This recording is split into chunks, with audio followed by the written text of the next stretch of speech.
Howdy, everyone. My name's Nicholas, and welcome to the Headliner PodPod.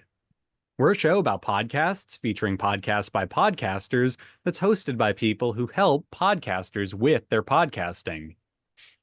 On each episode, a few of us folks over at Headliner sit down to play a game that centers around listening to randomly selected clips from over 500 episode submissions we've gotten from podcasters. Why? Well, in order to find what we call Pod Zero. Here are the rules. Each lucky contestant will hear a 60-second clip. They'll then need to pick the correct podcast title out from a lineup of 3 choices before being shown the artwork for that show. Before we get things on the road, though, let's say hi to each of our contestants for today. Starting with Jesse. Hello. Next up, we've got Prateek. Hey, everyone. Kristy. Hello. And Elissa is our producer, who also has an ad read. Hi, everybody. Did you know that Headliner can help you track your social media success? Anytime you share a video from Make or let us automatically post content to TikTok or YouTube, you can track things like views, likes, comments for quick and easy analysis. To see your social media data, visit make.headliner.app and click the new Analytics tab. All right, cool. Thank you for that, Elissa. So let's just dive right into things. Jesse, ahoy there. Are you ready? Boy there, I'm ready. All right, cover them eyeballs. I had the complaint, I had all the information, and that board sat there and for 10 minutes tried to brainstorm right in front of me, right in front of everybody. They were brainstorming, how can we keep this silent? How can we keep from having to address this? They're like, should we handle it in executive session? Is there a threat of lawsuit here? We got an attorney. Maybe we need to seal it all up. And they were kicking this around, all while maintaining that they had never seen the complaint. They didn't know anything about it. It was total BS. It was so crazy and it was infuriating. And I was sitting like 10 feet away from them. I'm sitting there looking them in the eye and I'm holding this stack of paper and I'm just like, whatever. So finally I just started raising my hand. I'm looking at them just like this. Then good guy on the board, Rich Diod, he said, you know what? Chandler's involved in this situation. His name is on the agenda because it was talking about the letter from Chandler Crouch's attorney or something. They said, so it looks like he has something to say. Chandler, what do you have to say? And I'm like, look at my chops. I'm like, baby, you're about to open a can of worms that is not going to be put back in that can. He sounded very upset about something, and I don't fully understand what it was, but I also feel bad for him because I've been that upset about stuff before. So I'm just putting it out there, man. I feel you. Anyway, here are your options for today, Jesse. Number 1, The Brit and the Texan. Number 2, The Wolf and the Shepherd. And number 3, Don't Mess with Texas. What a good motto to live by there at the Yeah, end. that's just good advice. Yeah, I feel like that's more of like just life advice than a podcast title. Although it would make a great podcast title. I'm feeling drawn to number 1, the Brit and the Texan. While I've only gotten to hear one of these 2 people speak, I'm not sure which of those 2 he would be. But I've seen enough Will Smith videos to know that entanglements are bad and he is worried about it. And so I'm going to go with number 1, the Brit and the Texan, or the Brit and Texan. All right. I like the way you hunkered down and you made the choice. It is wrong, unfortunately. The correct answer was the Wolf and the Shepherd. I do appreciate you were just like, no, it's the Brit and the Texan. I didn't hear a British voice in there, but by God, if you're saying there's a Brit somewhere, there's a Brit somewhere. So no, good on you. And it looks like the artwork for this episode is maybe the guest, or maybe that's the British person in the show that may or may not be there. Who knows? But yeah, the correct answer was the Wolf and the Shepherd. This is from the episode Chandler Crouch talking North Texas with Layla Caraway. So there you have it. And here's our show description. The Wolf and the Shepherd podcast features a Texan and a Brit with frequent expert guests discuss various topics, interesting conversations over topics you will not hear from mainstream media covering politics, pop culture, science, technology, society, controversy, history, comedy, music, and whatever else they find interesting. Coming from different Coming from different backgrounds, the wolf, the Brit, and the shepherd, the Texan, offers a no-hold-barred approach to all topics, keeping an open mind and giving you a laugh every now and then, keeping it fun and not boring like most podcasts out there. So according to this, the Texan is the shepherd, which I wasn't expecting. So, I don't know, for some reason, I just imagined that would be the wolf. I mean, don't mess with Texas, don't mess with the wolf. It's kind of like... Yeah, exactly. So, okay. Apparently they shepherd a lot of things in Texas. I don't know. At any rate, let's just jump over to our next contestant. Prateek, would you like to go next? Let's do it. Neat. Like, what could Gallo possibly put on To get the YouTube younger audience. that would make them appealing to a 27-year-old who, Yeah. you know, finally has gotten a little foothold in their career? They have a little bit of money. They want to learn about wine. What the heck can Gallo offer on Yeah, maybe YouTube? that's why they don't do it. Maybe. But again, I don't know if that's because there isn't a way or because the people who are doing marketing at Gallo are 40 years old and don't necessarily, Yeah. or even older like I am, And the and Gallo don't business know how to, model yeah. was made by older generations. So Yeah. they didn't. So, and maybe it just might be like, okay, what is going to be the next thing? Like, what is going to come after Instagram, YouTube, X? Like, what is the next social media platform that's going to have the biggest impact? And how can wine take a chunk of that and be applicable, I guess? Well, we'll find out. We'll follow and We let the will. listeners know if there's anything new out there. Okay. There's your clip, Prateek. And here are your options. Number 1, The Wonderful World of Wine. Number 2, Total Wine Time.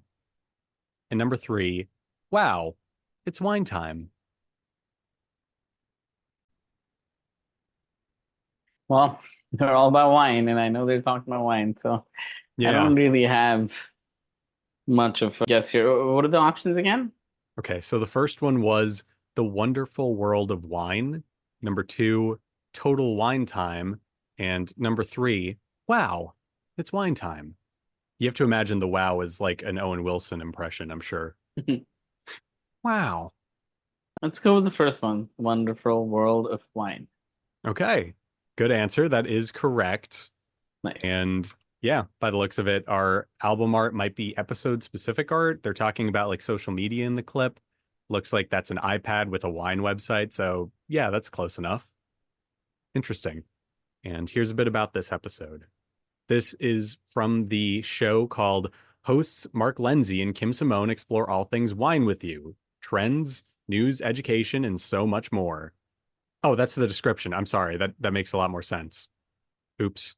The episode this was actually from was episode 267. YouTube to attract wine drinkers, restaurant wine price updates. So yeah, it looks like they're talking about like using web to grow a wine business. Cool. Interesting. Jumping on over, Kristy, you're up next. All right, let me see if I can find something goofy to put in front of me, but I don't think I have anything new. Here, I'll just use this Game Shark. Oh, that's retro, man. What's it a Game Shark for? Is that a Mega Drive one? It says for 64. It's Okay. Yeah, just for the 64 only came out with one. Yeah. No, I couldn't. It looked like a Sega Genesis cart from where I was sitting. But at the same time, I was not aware of the struggles that other marginalized groups faced. I think ABLE was really important for me to at least be able to get out of my comfort zone and learn how to support others. And as Gaia was saying, just really learn the true meaning of empathy for other groups of people who are not like me. Yeah, especially with ABLE working on the grassroots level with the community, it will help me see that there are people out there who care and are just as passionate about the things you're fighting for, because sometimes it can feel like you're just shouting into the void, but being here and just being able to speak with people with the events we do and things like that, it's been really inspiring in order to continue. Yeah, for sure. And I think another thing is that we all started this in 9th grade. And I remember when we first started, I felt very unsure. Not any offense to all of you guys and to how we're able to come now, but yeah, I think I was very unsure of how much impact we could really make. All right. There is your clip. Okay. And here are your options. Number 1, embracing our differences.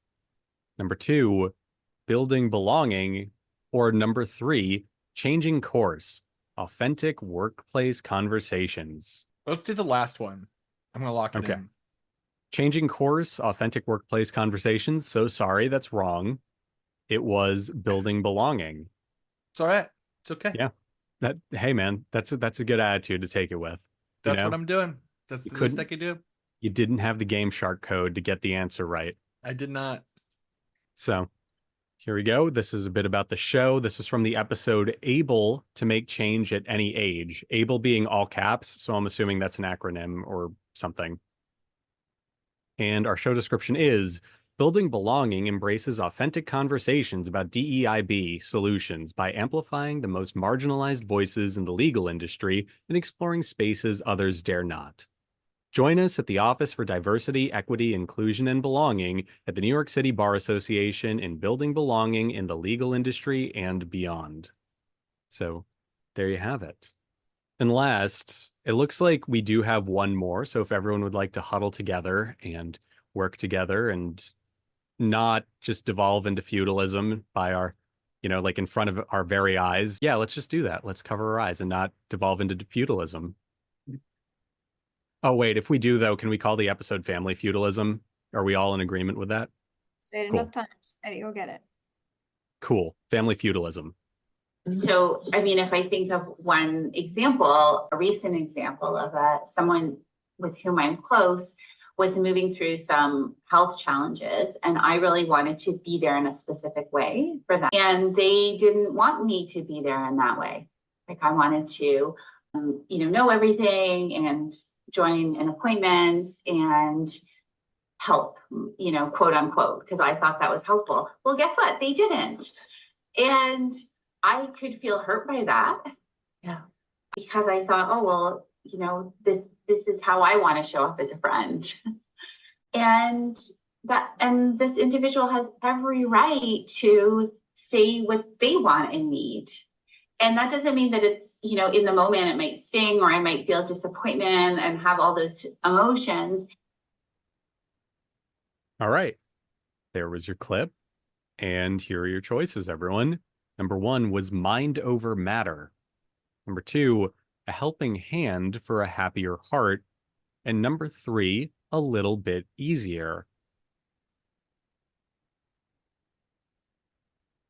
I picked something that had alliteration, and I want to pick something that doesn't, so I want to do the last one. A little bit also easier. kind of like number 3. Yeah, same here. Let's go for it. Let's go. A little bit easier. All right, so good choice from all of you. Wow, this really decidedly didn't devolve into like some kind of Family feudalism? Yeah, it didn't. I'm really disappointed by that. But yes, you are correct. It was a little bit easier. And more specifically, this was from the episode The Myth of Closure. And as you can see, the artwork is very clean and very minimal, which kind of fits, right? The show is called A Bit Easier, so minimalism. Yeah, neat. Mise en scène, whatever, buzzword. And here's our show description. A Little Bit Easier is a video series by Sarah Lang and Pamela Lund. They met when Pam nearly had a work anxiety-driven breakdown and hired Sarah to coach her through it. Not only did Sarah successfully coach her through it, she gave Pam mindset tools and awareness that continue to help her years later. Their goal is to have smart, entertaining conversations that offer you the same tools that Sarah uses with her coaching clients. They want to help you make life feel a little bit easier. So there you go. Pretty interesting stuff. I do like 2 things about that description. 1, it's a video series, apparently, which is so cool. We need more video podcasts. Love them. 2, it just has like a nice little narrative. It doesn't just tell you what the show's about. It kind of tells you why the show is special. And I don't know. I just appreciate that. So with that all out of the way, that was it for our show today. Thank you to everyone for playing. I think you got half of them right? Yeah. So Sure. Yeah, sure. Nice. Let's go with that. More power to you there. And yeah, let's see what we come up with for the next show in a couple of weeks. So thanks for playing and thanks to everyone for listening.